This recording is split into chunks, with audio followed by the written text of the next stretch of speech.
നമസ്കാരം. സോംജീസ് മിററിൽ Sunday stock ടോക്കിലേക്ക് എല്ലാവർക്കും സ്വാഗതം.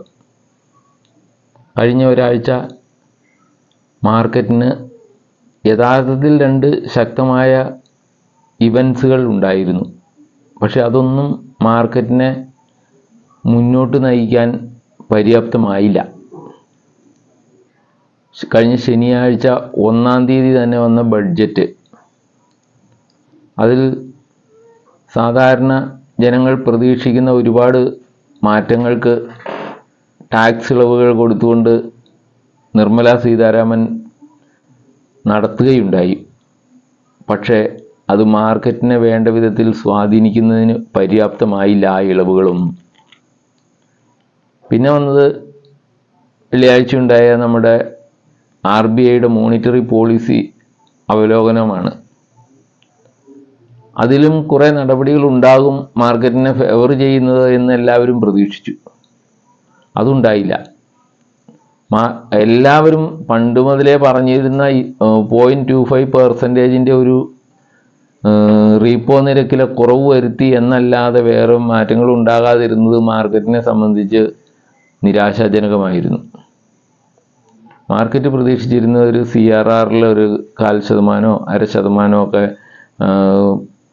കട്ടുകട നടത്തിയിരുന്നെങ്കിൽ അത് കൂടുതൽ പണം, ലിക്വിഡ് മണിയൊക്കെ മാർക്കറ്റിലേക്ക് എത്തിക്കുമായിരുന്നു. അതൊക്കെ ചെയ്യും എന്നാണ് മാർക്കറ്റ് പ്രതീക്ഷിച്ചിരുന്നത്. പക്ഷെ അങ്ങനെ ഉണ്ടായില്ല. അതിനാൽ തന്നെ മാർക്കറ്റ് അതിനെ ഒരു പോസിറ്റീവായി എടുത്തു എന്ന് പറയാൻ പറ്റില്ല. എന്നിരുന്നാൽ തന്നെയും കഴിഞ്ഞ ആഴ്ചത്തെ മൊത്തം പെർഫോമൻസ് നോക്കുമ്പോൾ മാർക്കറ്റ് ഒരല്പം പോസിറ്റീവായി തന്നെയാണ് ക്ലോസിംഗ് നടന്നിരിക്കുന്നത്. 23,300 മുകളിൽ തുടങ്ങിയ മാർക്കറ്റ് 23,559 അവസാനിച്ചു. അല്പം മുന്നോട്ട് കയറി വളരെയേറെ നിരാശാജനകം ഒന്നും ആകാതെ അങ്ങനെ നിൽക്കുകയാണ്. ഇപ്പോൾ മാർക്കറ്റിന് അതിൻ്റെ ഗതി എന്തായിരിക്കുമെന്ന് തീരുമാനമായിട്ടില്ല എന്നുള്ളതാണ് വസ്തുത. മാർക്കറ്റ് ശക്തമായി മുന്നേറാൻ പറ്റിയ ഒരു ട്രിഗർ മാർക്കറ്റിന് കിട്ടിയില്ല എന്ന് കരുതി മാർക്കറ്റ് ഒട്ടും അനങ്ങാതിരിക്കുകയോ അല്ലെങ്കിൽ ഒട്ടും മുന്നോട്ട് പോകാതിരിക്കുകയോ ചെയ്യുമെന്ന് നമുക്ക് പ്രതീക്ഷിക്കാനാവില്ല. ഇപ്പോൾ ഡൽഹിയിൽ BJPയുടെ ഭരണം ഉണ്ടാകുമെന്ന് ഉറപ്പായി. BJP ഭൂരിപക്ഷം നേടിയിരിക്കുകയാണ്. രാഷ്ട്രീയമായ ആ ചെറിയൊരു മാറ്റം പോലും നമ്മളുടെ സ്റ്റോക്ക് മാർക്കറ്റിൽ വരുമെന്ന് ഞാൻ പ്രതീക്ഷിക്കുന്നു തിങ്കളാഴ്ച. കാരണം മാർക്കറ്റ് ഒരു ട്രിഗറിന് വേണ്ടി കാത്തിരിക്കുന്നുണ്ട് എന്നുള്ളതാണ് വസ്തുത. പക്ഷെ അത് നല്ല രീതിയിലേക്ക് വരുന്നില്ല. മാർക്കറ്റിനെ കാണേണ്ടവർ കാണുന്നില്ല, അല്ലെങ്കിൽ ആ രീതിയിൽ മാർക്കറ്റിനനുസരിച്ച് മാർക്കറ്റിൻ്റെ പ്രതീക്ഷയ്ക്ക് അനുസരിച്ചുള്ള നടപടികൾ ഉണ്ടാകുന്നില്ല. ഏറ്റവും നെഗറ്റീവായി ഇനി വരാൻ പോകുന്ന ട്രിഗറുകൾ എന്ന് പറഞ്ഞാൽ അല്ലാതെ അമേരിക്കയും ചൈനയും തമ്മിലുള്ള ട്രേഡ് വാറും ഒക്കെ ആകുമെന്ന് എനിക്ക് തോന്നുന്നു. ആ ട്രേഡ് വാറിലൊക്കെ പെട്ട് അമേരിക്കയ്ക്ക് അടികിട്ടുന്ന തീരുമാനങ്ങൾ ഉണ്ടാകുമെന്നാണ് എനിക്ക് തോന്നുന്നത്. ട്രംപിന് പലതിലും തെറ്റുപറ്റാൻ തുടങ്ങും. അങ്ങനെ ഉണ്ടാകുന്ന ട്രംപിൻ്റെ പാളിച്ചകളിൽ നിന്ന് ചൈനയ്ക്ക് ഉത്തേജനം ഉണ്ടാകുമെന്ന് ഞാൻ പ്രതീക്ഷിക്കുന്നു. ചൈന ഏകദേശം അതിൻ്റെ എക്കണോമി ഏറ്റവും താഴെ ലെവലിലേക്ക് പോവുകയാണ്. അതിൽ നിന്ന് അവർക്ക് കയറാനുള്ള ഒരു വഴി ട്രംപിലൂടെ ഉണ്ടാകുമോ എന്നാണ് എല്ലാവരും ഉറ്റുനോക്കുന്നത്. അമേരിക്ക ഏർപ്പെടുത്തിയ ടാക്സിനൊക്കെ തന്നെ അവർ മറുപടി കൊടുത്തു തുടങ്ങിയിരിക്കുന്നു. മാർക്കറ്റ് എങ്ങനെയാണോ അതിനനുസരിച്ച് പോകാതെ ട്രംപ് ശക്തമായി ഇതുപോലുള്ള നടപടികൾ എടുക്കുമ്പോൾ അവിടെ ഉണ്ടാകുന്ന പ്രത്യാഘാതങ്ങൾ, അമേരിക്കയിൽ ഉണ്ടാകുന്ന പ്രത്യാഘാതങ്ങൾ തന്നെ ജനങ്ങളെ ട്രംപിൽ നിന്ന് അകറ്റുമെന്ന് പ്രതീക്ഷിക്കുന്നവരാണ് അധികം പേര്.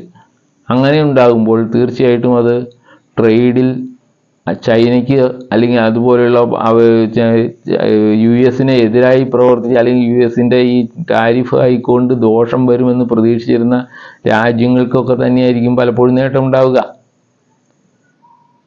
അങ്ങനെ ഒരു റിവൈവൽ ചൈനയ്ക്ക് ഉണ്ടായാൽ അതായിരിക്കും അമേരിക്കയ്ക്ക് ഏറ്റവും ക്ഷീണമുണ്ടാക്കുന്ന കാര്യം. ആ ഒരു സംഭവം ഉണ്ടാകുമോ എന്ന് പലരും ഉറ്റുനോക്കുന്നുണ്ട്.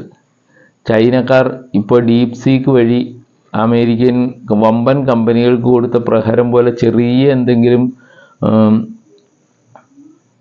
ഇതുപോലത്തെ പ്രതികരണങ്ങളായിരിക്കും അവർക്ക് മറുപടിയായി കിട്ടുക. പക്ഷെ അത്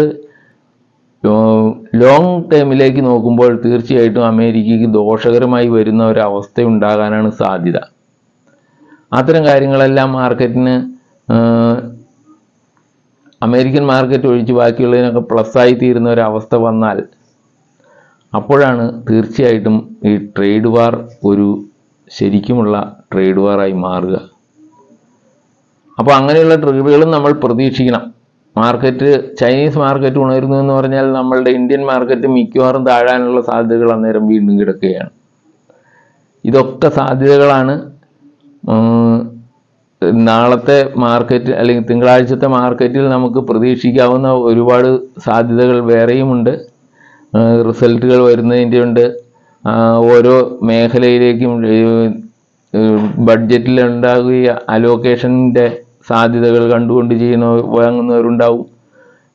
RBIയുടെ പോളിസിയിൽ 4% കുറവ് വരുത്തിയപ്പോൾ ഇൻട്രസ്റ്റ് റേറ്റ് കുറയുമ്പോൾ അത് പോസിറ്റീവായിട്ട് പ്രതിഫലിക്കുന്ന ചില സെക്ടറുകളുണ്ടാവും. അവയൊക്കെ നമ്മൾക്ക് തിങ്കളാഴ്ച ഈ അടുത്ത ആഴ്ചയിൽ തന്നെ അതിനൊക്കെ പ്രതികരണങ്ങളുണ്ടാകും. അത്തരം സ്റ്റോക്കുകളിൽ ഹൗസിംഗ് ഫിനാൻസ് മേഖലയിലും റിയാലിറ്റി മേഖലകളിലും ഈ 4% ഇൻട്രസ്റ്റ് റേറ്റ് പോലും പ്രതികരണങ്ങൾ ഉണ്ടാക്കും. അത് ചെറിയ രീതിയിൽ സ്വാധീനിക്കും അവയുടെ ബിസിനസ്സിനെ. ഹൗസിംഗ് ഫിനാൻസ് കമ്പനികൾക്കൊക്കെ തീർച്ചയായിട്ടും സ്വാധീനിക്കും. ഹൗസിങ്ങിന് കൂടുതൽ ഇമ്പോർട്ടൻസ് വരും. ആളുകൾ കൂടുതൽ വാങ്ങാൻ തയ്യാറാവും. അതൊക്കെ തീർച്ചയായിട്ടും മാർക്കറ്റിനെ ഇതുപോലെ ഇങ്ങനെയുള്ള നിശ്ചലാവസ്ഥയിൽ അല്ലെങ്കിൽ ട്രിഗർ ഒന്നും ലഭിക്കാതിരിക്കുന്ന മാർക്കറ്റിൽ അതൊക്കെ ചലനങ്ങളുണ്ടാക്കും. ആ രീതിയിലൊക്കെ നിങ്ങൾ അടുത്ത ആഴ്ച പ്രതീക്ഷിച്ചാൽ മതി. മാർക്കറ്റ് 23,559 നിൽക്കുന്നു. അത് 24-നും 23,800 24 ഈ ലെവലിൽ കവിഞ്ഞ് കടന്നു പോകുമ്പോഴാണ് മാർക്കറ്റിന് മുന്നോട്ട് കുതിക്കാനുള്ള ഒരു എനർജി ലഭിക്കാൻ സാധ്യത.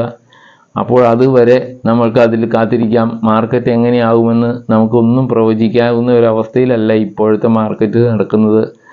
അപ്പോൾ നമ്മൾ അപ്രതീക്ഷിതമായതിനെ പ്രതീക്ഷിച്ചുകൊണ്ട് മാർക്കറ്റിൽ തുടരുക എന്ന് എനിക്ക് പറയാനുള്ളൂ. ക്ഷമയോടെ തുടരുക. നിങ്ങളുടെ ക്ഷമയാണ് നിങ്ങൾക്ക് കിട്ടുന്ന പ്രതിഫലത്തിൻ്റെ വലിപ്പം തീരുമാനിക്കുന്നത്. അതുകൊണ്ട് ക്ഷമയോടെ മാർക്കറ്റിൽ തുടരുക. നമ്മളുടെ ഷെയറുകൾ എങ്ങനെ പെർഫോം ചെയ്യുന്നുവെന്ന് നോക്കുക. അതിന് മോശം പെർഫോമൻസ് ആണ് ക്വാർട്ടറിലൊക്കെ കിട്ടുന്നതെങ്കിൽ നിങ്ങൾക്ക് ചേഞ്ച് ചെയ്യണമെന്നുള്ളവർക്ക് ചേഞ്ച് ചെയ്യാം. അല്ലെങ്കിൽ നല്ല റിസൾട്ട് വന്നു, മാർക്കറ്റിൽ അത് താണു കിടക്കുന്നു, ഓക്കെ, അല്പം കൂടി വാങ്ങാൻ കഴിവുള്ളവർക്ക് വാങ്ങുക. പണം എപ്പോഴും നമ്മളുടെ കയ്യിലുണ്ടെങ്കിലേ ഇതൊക്കെ നടക്കുകയുള്ളൂ എന്നറിയാം. പക്ഷേ അങ്ങനെ ചെയ്യുമ്പോഴാണ് മാർക്കറ്റിൽ നമ്മൾക്ക് വിജയിക്കാൻ കഴിയുക. എല്ലാവർക്കും നന്ദി. എന്നെ ശ്രവിച്ച എല്ലാവർക്കും ഒരിക്കൽ കൂടി നന്ദി രേഖപ്പെടുത്തുന്നു. നിങ്ങളുടെ സഹകരണം ഉണ്ടാകുമെന്ന് ഞാൻ പ്രതീക്ഷിക്കുന്നു. ആദ്യമായി കാണുന്നവർ ഒന്ന് സബ്സ്ക്രൈബ് ചെയ്ത് കമൻ്റൊക്കെ ഇട്ട് സഹായിക്കുക. Thank you. വീണ്ടും കാണാം.